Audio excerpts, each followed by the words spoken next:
दरगाह की तरफ से बुलावा आया था और बाबा जी वहाँ पर नहीं जाते। तो जो वो बार बार संदेश देते हैं कि भाई सारे के सारे मतभेद बुला करके हमें परमात्मा से जुड़ना है और सबको समता और प्रेम का संदेश यदि वह दे रहे हैं तो वह संदेश झूठा हो जाता है या नहीं हो जाता। नमस्कार, स्वागत है आप सभी का हिंदुस्तान 24 पर और मैं आप सबके साथ विपिन चौधरी। राधा स्वामी सत्संग डेरा ब्यास प्रमुख बाबा गुरिंदर सिंह ढिल्लों नववर्ष के अवसर पर सूफी संत ख्वाजा मोइनुद्दीन चिश्ती की दरगाह पर गए। वहां पर उन्होंने फूल और चादर पेश की। इस पर अब बड़े सवाल उठ रहे हैं। पूरे प्रकरण पर बातचीत करने के लिए महंत आनंद स्वामी जी हमारे साथ में मौजूद हैं। महंत जी, बहुत बहुत स्वागत करता हूं आपका हिंदुस्तान 24 पर।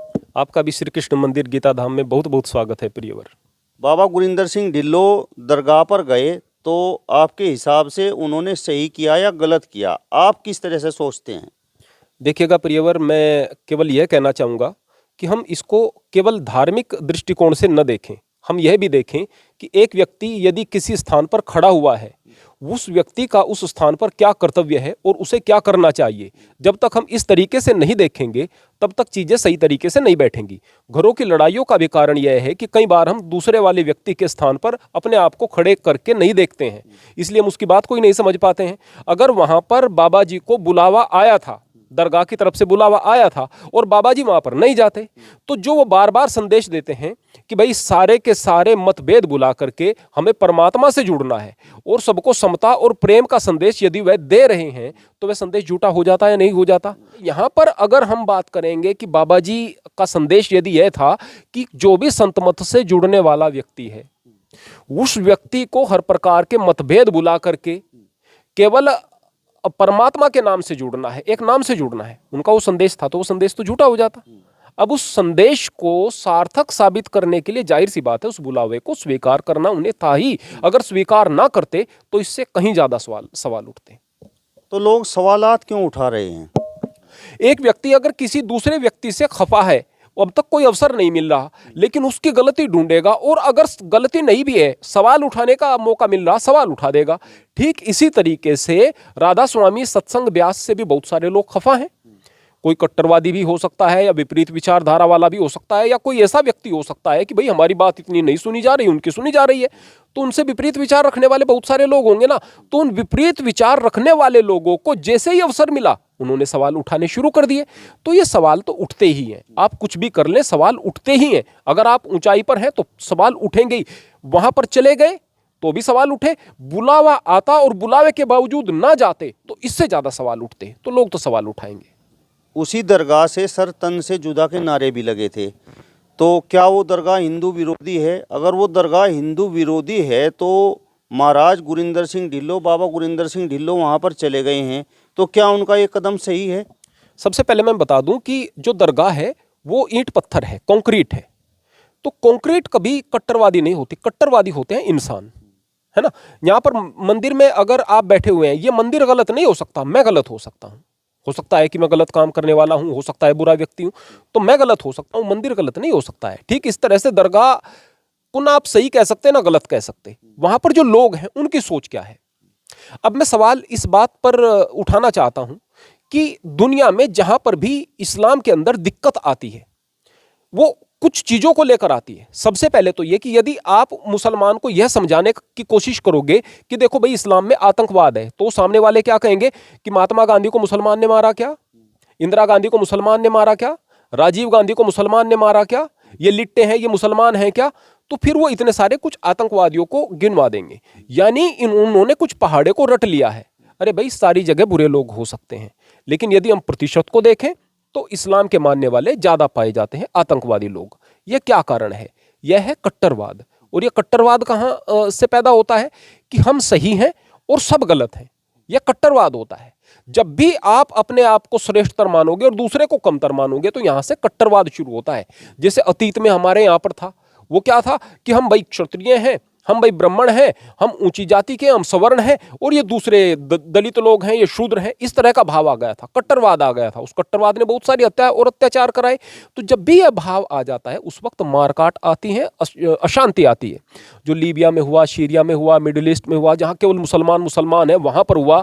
जो स्थिति पाकिस्तान के अंदर है, जो स्थिति अफगानिस्तान के अंदर है, जहाँ पर हिंदुओं की संख्या ही बहुत कम है, ऐसे स्थानों पर भी है।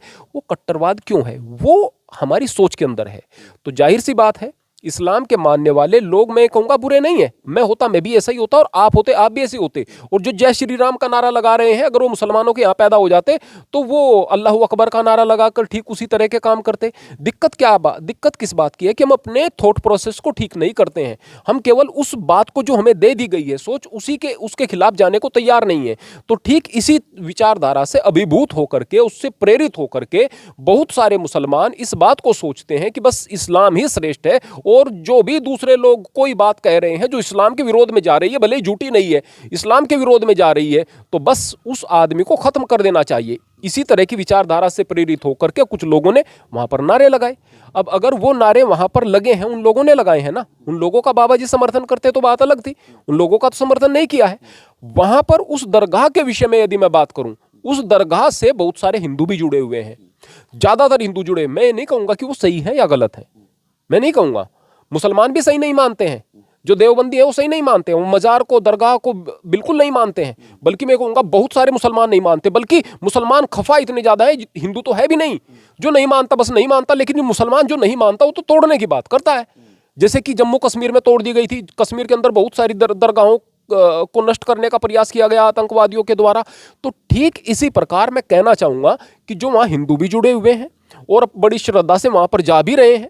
अब कहेंगे कि वो तो पाखंड है, पाखंड में तो बहुत सारे स्थानों पर जुड़े हुए हैं भाई साहब। मैं बताऊंगा, अगर यदि आप लोगों को, आप मंदिरों में देख सकते हैं कि बकरे कट रहे हैं, आप देख रहे हैं मुर्गे कट रहे हैं, आप विरोध क्यों नहीं करते? वहां पर सनातन का अपमान नहीं होता। तो भाई पाखंड ही सही, वहां पर जुड़े हुए तो है ना लोग। यदि जुड़े हुए हैं, बहुत सारे लोगों की श्रद्धा जुड़ी हुई है, तो फिर वो बात हो जाती है, हम तो तेरा दर समझकर गिर गए सजदे में, अब ये खुदा जाने वो काबा था कि बुतखाना, बस हम तो मालिक का नाम ले रहे हैं और लोगों की भावनाओं की कदर कर रहे हैं और लोगों को बता रहे हैं बस परमात्मा से जुड़ो। लोगों को नहीं कह रहे कि भैया आप चादर चढ़ाओ या दीपक ही जलाओ या कोई काम करो या फूल ही चढ़ाओ, लोगों कह नहीं रहे।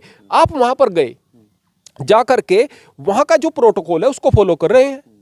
अगर वहां पर जो चीजें हो रही हैं उनको नहीं करेंगे तो फिर जाहिर सी बात है आप अहंकारी लगेंगे, एरोगेंस लगेंगे आप। तो उस चीज को फॉलो कर रहे हैं।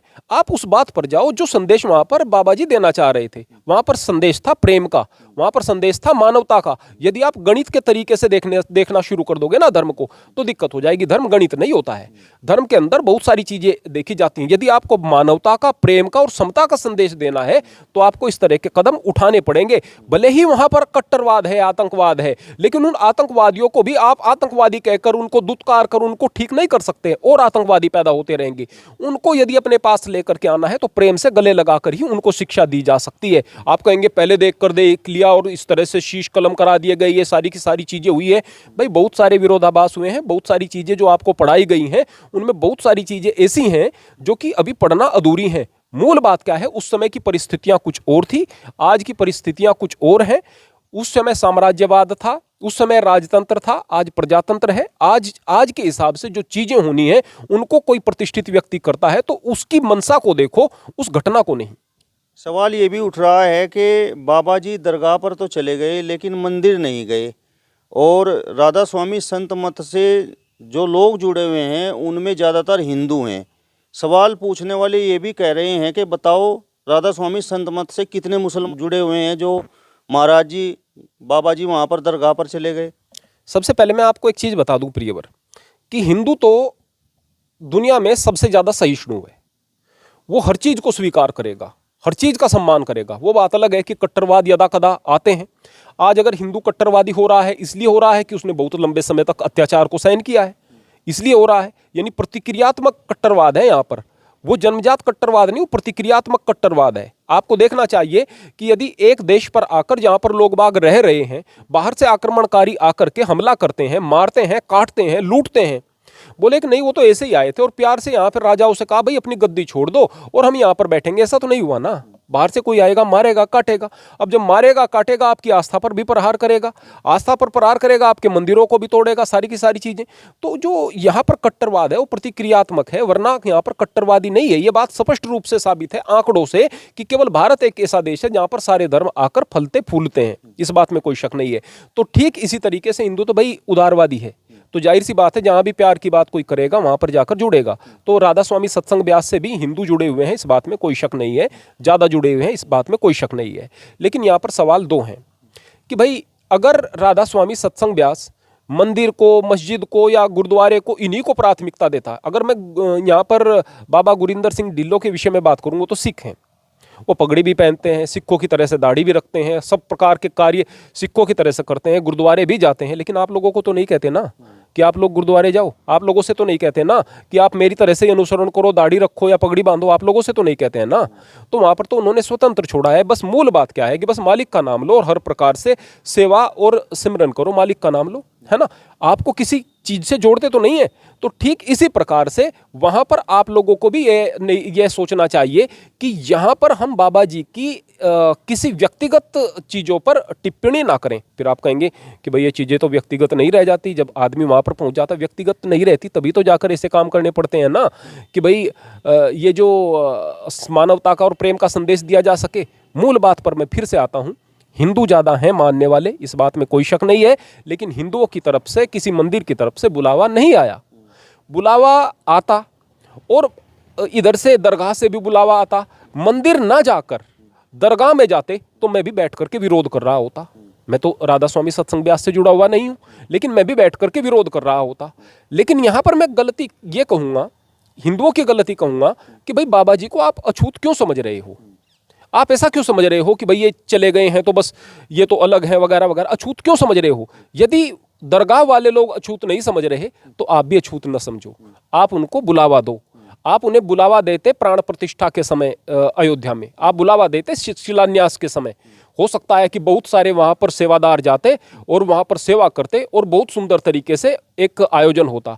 आप एक काम नहीं कर रहे, गले लगाने का काम नहीं कर रहे कि जब यहाँ पर मुगलिया सल्तनत थी कि भाई हमारे गांव का आदमी, इसने तो यहाँ पर मुगलों के यहाँ जाकर, भले ही वो किसी केस के सिलसिले में और फरियाद के लिए चला गया, उसने तो वहां जाकर के राजा के यहाँ पर, बादशाह के यहाँ फरियाद लगा ली, अब ये हिंदू होने लायक नहीं रहा, इसको अलग करो। आप अलग करने की तरफ क्यों बढ़ रहे हो भाई? आप जोड़ने की तरफ बढ़ो ना।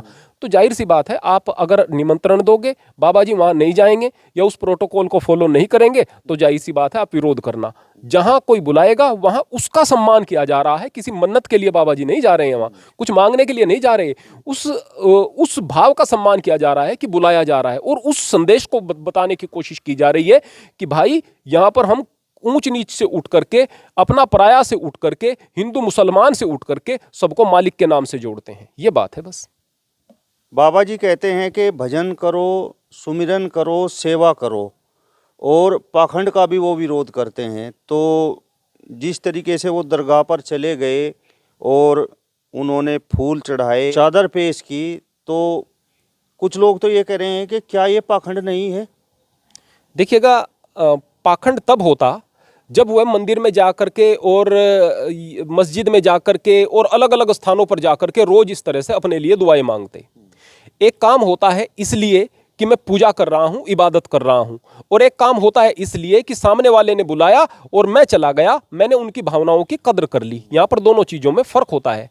हमारे यहां पर कई बार मुसलमान आते हैं मंदिर में, आकर के बहुत बार ऐसा होता है, आकर के यहां पर, जबकि बुत परस्ती इस्लाम में बिल्कुल पूरे तरीके से हराम है, यहां पर आपको बड़ा आश्चर्य होगा कि बड़ी श्रद्धा के साथ में यहां पर सिर झुकाते हैं मुसलमान आकर। क्यों? क्योंकि उनको पता है कि कोई देख तो नहीं रहा तुम्हें, यहां पर तो बस सीधी सी बात है, सर झुकाना है। तो बहुत बार सर झुकाते हैं, उससे इस्लाम उनका खतरे में नहीं आ जाता।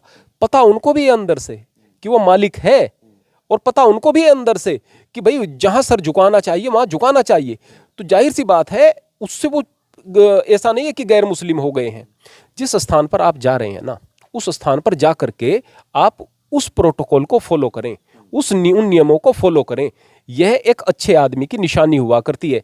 अच्छा आदमी तो किसी सभा में भी जाता है ना, तो वहां पहले देखता है यहाँ के नियम क्या हैं। कहीं पर खाना खाने भी जाता है ना, देखता है किस तौर तरीके से खाने को खाया जा रहा है। ऐसे ही जाकर के सुअर की तरह से नहीं लग जाएगा। तो किसी प्रोटोकॉल को फॉलो करना, किसी परंपरा का पालन करना उसमें, और किसी जगह आप पूजा के लिए जा रहे हो और लोगों को यह संदेश दे रहे हैं कि इसी तरीके से आपका उद्धार होगा, इन दोनों चीजों में बिल्कुल फर्क हुआ करता है। वहां बाबा जी गए थे, उस बुलावे को स्वीकार करने के लिए गए थे। चादर चढ़ाई गई इसलिए क्योंकि वहां पर लोग चादर चढ़ाते हैं, वो क्यों नहीं चढ़ाएंगे भाई, वो एरोगेंस में क्यों रहेंगे। वहां पर फूल चढ़ाए इसलिए क्योंकि लोग फूल चढ़ा रहे थे। आप अगर वहां पर मंदिर में बुलाते तो जाहिर सी बात है वहां पर भी वे उसी तरह का कार्य करेंगे जिस तरह का आप कार्य कर रहे होंगे। बस हमें चीजों को अलग दृष्टिकोण से देखने की जरूरत है। दरगाह पर जाने के बाद जिस तरीके से बाबा जी पर सवाल उठ रहे हैं, तो क्या वो आपकी नज़रों में सही हैं? देखिएगा, सवाल के बारे में मैं केवल एक बात कहूंगा कि आप कुछ भी करें सवाल आप पर उठेंगे ही। एक छोटी सी बात बताई जाती है। एक आदमी गधे पर बैठा जा रहा था और उसका बच्चा पैदल चल रहा था। लोगों ने कहा, अरे इसका बच्चा पैदल चल रहा है धूप में और ये खुद गधे पर बैठकर जा रहा है। उसने अपने बच्चे को गधे पर बैठा दिया। लोगों ने कहा, अरे देखो कैसा बच्चा है, बाप पैदल चल रहा है और खुद गधे पर बैठकर जा रहा है। अब दोनों पैदल चलने लग गए। बोले कि देखो बेवकूफ है, गधा खाली जा रहा है और ये इसको लेकर पैदल चल रहे हैं। अब दोनों उसके ऊपर बैठ गए। बोले कि देखो भाई कैसे दुष्ट लोग हैं, दो लोग बैठे हुए हैं गधे पर, इसके देख ही नहीं रहे कि क्या हिसाब किताब है। अब ठीक ठाक जोर जार उन्होंने जिस तरह से लगाए, उनको बांध करके और कंधे पर लाद कर गधे को चल दिया कि अब ठीक रहेगा। बोले कि भाई इससे बढ़कर तो बेवकूफ कोई है नहीं, गधे को कंधे पर डाल करके ले जा रहे हैं। आप कुछ भी कहें, लोगों को बात बनानी है। मूल बात यह है, तो लोगों की बात से मतलब नहीं है, सही से मतलब है। आप सही करें, लोगों का सम्मान करें, धर्म के कारण किसी को गलत ना समझें। अगर मुसलमान गलत कह रहा है तो खुलकर आप उसे गलत कहें। इस बात को न देखें कि मुसलमान मुझसे जुड़े हुए हैं, वो नाराज हो जाएंगे। हिंदू गलत कह रहा है तो हिंदू का विरोध कर दें, इसलिए नहीं कि मैं हिंदू धर्म में पैदा हुआ हूं तो मुझे विरोध नहीं करना है। जिस दिन आदमी सही का समर्थन और गलत का विरोध करना शुरू कर देगा, उस दिन सही बढ़ेगा। और जिस दिन आदमी हिंदू का समर्थन करेगा या मुसलमान का समर्थन करेगा, हो सकता है कि हिंदू बढ़ जाए, हो सकता है मुसलमान बढ़ जाए, लेकिन हिंदुओं में भी गलत आदमी हो सकते हैं और मुसलमान में भी गलत आदमी जो के त्यों रहेंगे। इसलिए केवल अच्छाई की और सच्चाई की कदर करो और इन सारी की सारी चीजों से ऊपर उठो। चलिए, तो महंत आनंद स्वामी जी को आपने सुना। फिलहाल इस वीडियो में बस इतना ही। अगली वीडियो में फिर आपसे मुलाकात होगी। तब तक बने रहिए हिंदुस्तान 24 के साथ। नमस्कार।